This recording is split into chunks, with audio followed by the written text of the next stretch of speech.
This is the Future of IP Protection podcast, brought to you by Mark Vision. This show is dedicated to arming companies with the skills, know-how, and technology they will need to future-proof their IP protection strategy for the years ahead. Welcome to the Future of IP Protection podcast. Today, we're delighted to have Armand Ferranti as our guest. Armand is a visionary inventor and president and founder of DraftTop, a company that has revolutionized the bar tool industry with its innovative product designed to safely remove and lift off the top of almost any beverage can. Armand, thank you so much for joining me today. Thank you for having me. Well, can you start by telling us about your journey from a young, aspiring inventor to the president and founder of DraftTop? Yeah, absolutely. And I feel like it's been quite a journey. Armand Ferranti, I'm the inventor and co-founder of DraftTop. DraftTop is a bev tech company designed to improve the user experience of drinking out of beverage cans. I've always had a passion for inventing from a very early age, but 14 years in the corporate world kind of got me to the point of needing to act on that interest of inventing. So DraftTop was not the first idea, but I think at the time, one of the most practical ideas that I felt I had. And essentially, why we decided to pursue this, and I have a co-founder, Sean Kelly, who's been with me from the beginning, was this idea that a lot of great quality beverages were coming in cans. In particular, this was the craft beer movement in 2012 and 13 when they moved to cans, but the experience of drinking out of them was just inferior. And I think everybody we've ever spoken to has said, I like the contents of that, but I just would prefer it in a glass or a bottle. And so we set out to solve that problem and felt that the opportunity was big enough to pursue it. That's pretty amazing. And then from there, you went to Shark Tank and you had an opportunity to pitch DraftTop.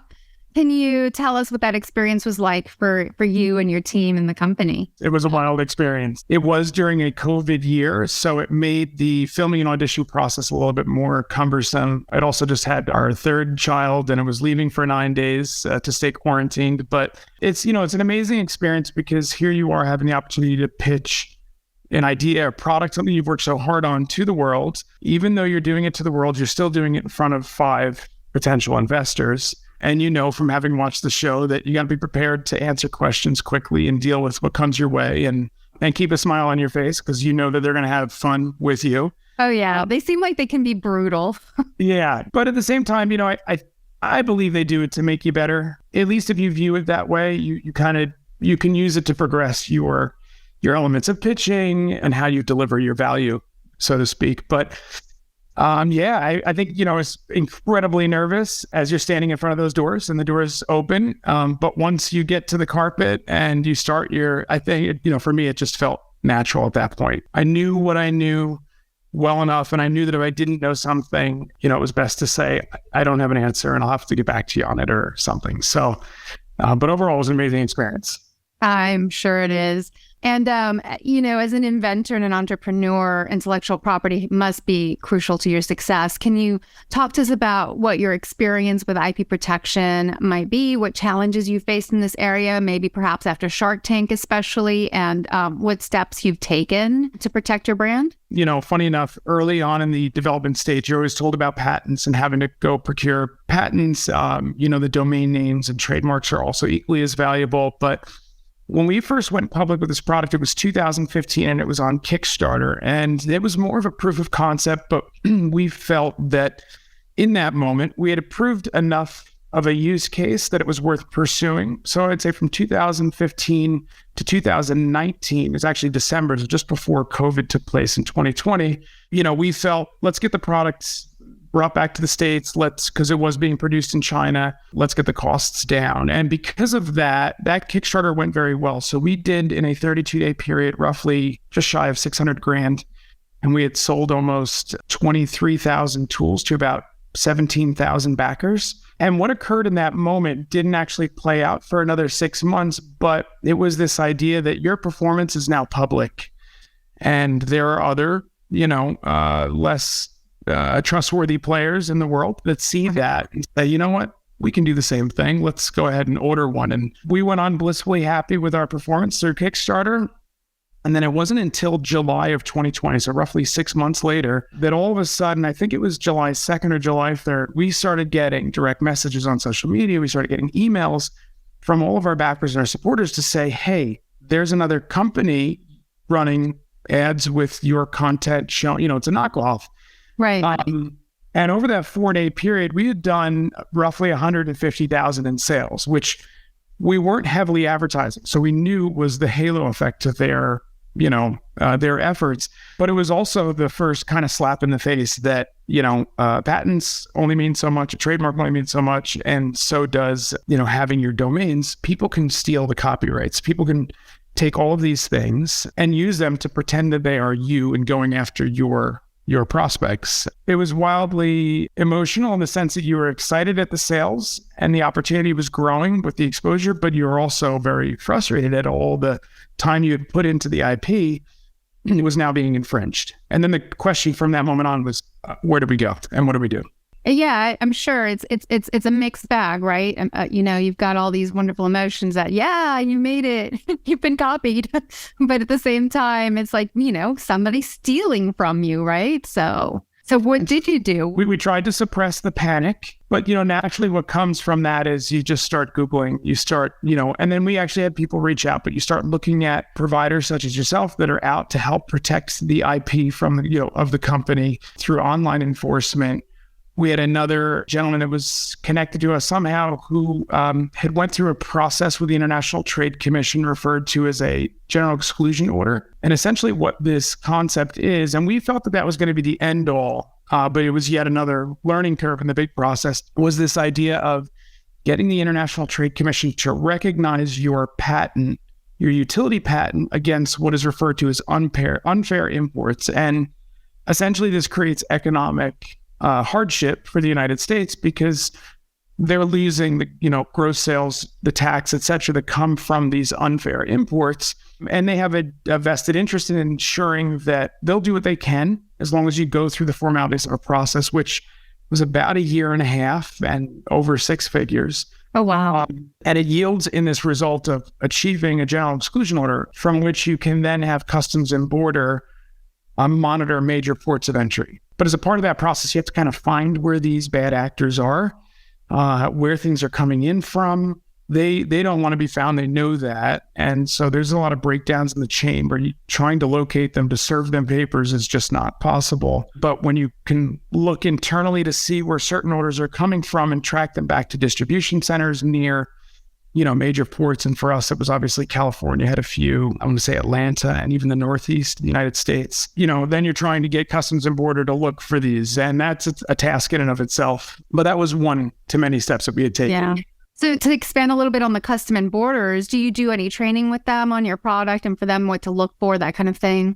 Yeah. So once you make it through the process is when you get an introduction to Customs and Border.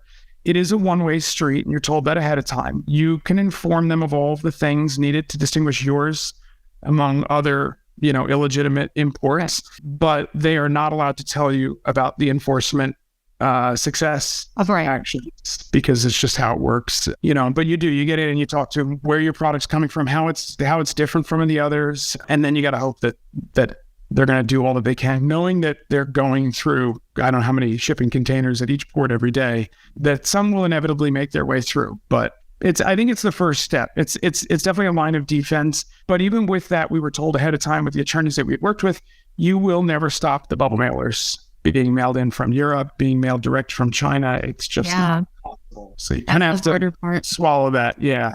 Have you done anything else? Have you gone after any of these sellers, particularly these bad actors?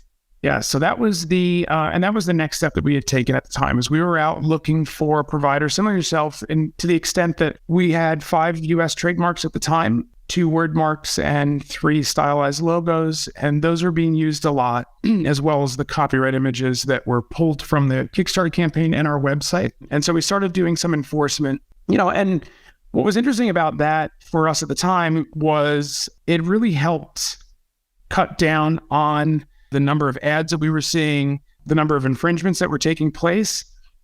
But there are 2 other things that also occurred at the same time. The sales also started to drop with it. And because all of these bad actors were using exactly our content or name, most people, I think buyers have become a bit more savvy these days, consumers, to the extent that if something doesn't look right or feel right, they'll start Googling it. So they would Google our name.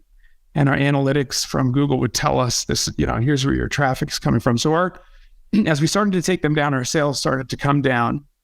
And then the other element to it was, in a number of cases, they just changed their name or they changed the content and they would continue. And you no longer had the ability to enforce. You need to really find where they are, get to the core of that data. It's very hard. They're very good at hiding and they're very good at popping right back up. So yes.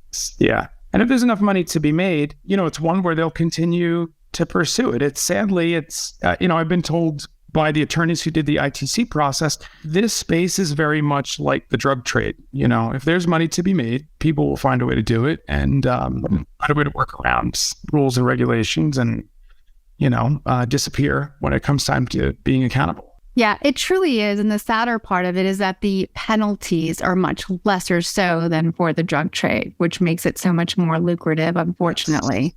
Yeah. So it sounds like you guys are taking a lot of good steps to protect your intellectual property. In your opinion, what should other small business entrepreneurs do to protect their intellectual property? What would be the number one piece of advice that you would have for them? It's hard to break it into one. I would maybe break it into two if I can do that. Sure, two, three. The number one, I think the easiest and the least expensive thing to do would be creating a veil around your brand. And for us, we had learned intentional misspellings of our name. We didn't go get a lot of those trademarked, but we did from a domain standpoint. So we knew that if people were going to take Draft Top and take out one of the T's, because it's an often misspelling, they'll just do DRAFTOP, forgetting that you need the T. So we created a veil, and we did that in a few different ways, both through domains. I want to say we did pursue a few variations of our name via trademark. Mm-hmm. So we had a couple different levels of protection, but by making a veil, we also went with the English spelling for the domain, so DRAUGHT. And we did those also strategically because for us, it is a worldwide marketplace, and the ability to expand this overseas lets us be more local in those cultures. So I would say that's probably the first piece of advice is look how you can create a veil of protection around you. Copyrights are relatively inexpensive. If you've got good copyrights, if you've got good images out that you're using to promote your brand, look to protect those. Mm-hmm. And then the other one that I would say, which is a bit more secondary and depends, is we were invited to an opportunity to do a contingent lawsuit with our brand, which was an interesting concept because I came from the insurance world. I had 14 years in corporate insurance before this, and I kind of understood that, but didn't really understand what that would mean to us. And the concept was very interesting. It is, if you go after these sellers and on a contingency basis where you're splitting the proceeds of this lawsuit, if it's successful, mm-hmm. by going after them, you are taking their money, you're freezing their accounts, you're taking money out of their pocket. And by doing so, that is far more effective than just slapping them on the wrist, telling them you're using a name that you're not allowed to use, taking it down, and then them bringing that name back up again. And that has actually helped inform some of our IP strategy on the basis that we've looked to procure certain words or trademarks within our taglines, variations of our name that we saw others using. And we were able to go out and get those in the way of protections to the extent that we are now on our second lawsuit. And even if it doesn't stop it, being able to recoup some of those, being rewarded some of those lost sales has helped pay to make our IP process more robust. Right, which is a win-win, right? So it's clear that protecting your IP is essential for fostering innovation and ensuring the continued success of your brand. As we near the end of our conversation, let's look ahead to the future. Armand, what is next for Draft Top? What do you see the next 3 to 5 years looking like for your business? It's exciting time for us. We have a new product that we went to Kickstarter with about a month ago.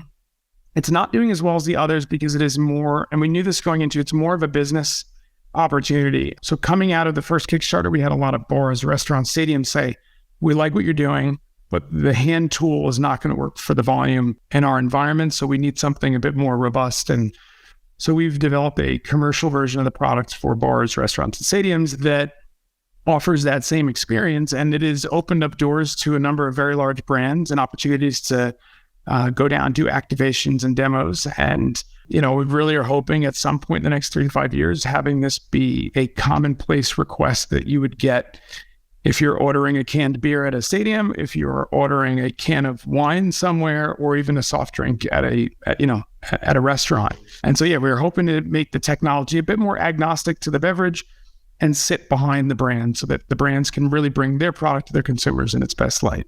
Yeah, I can totally see that, especially a lot of those cocktails now that are in a can too. I can see that being add ice into them. You can pour them into a shaker and salt the rim. Then garnish them, a lime in it. Yeah, so it's fun. Them a lot more fun, yeah. Well, great. Thank you, Armand, so much for sharing your insights and your experiences with us today. Your journey has been truly inspiring, and we wish you much continued success. We're excited to see how Draft Top continues to revolutionize the way we enjoy our beverages. Before we end it here, if our listeners would like to get in touch or learn more about Draft Top, where should they go? Yep, they can go to our website, www.drafttop.com. I can also be reached on LinkedIn if anybody's interested, and my email's there as well. So I'm happy to share the advice. You know, we've been fortunate enough to have people share their advice to get us to where we are now, and I just love the ability to pay that forward. So that's amazing. And that's all the time we have for today. Thank you for tuning in to another episode of the Future of IP Protection podcast. Thanks for listening to the Future of IP Protection podcast, brought to you by Mark Vision. If you enjoyed today's show, please do us a favor and leave us a review on Apple Podcasts or Spotify. And if you'd like to learn more about how Mark Vision can help you transform your IP protection strategy, visit us at markvision.com. Thanks again, and I'll catch you on the next episode.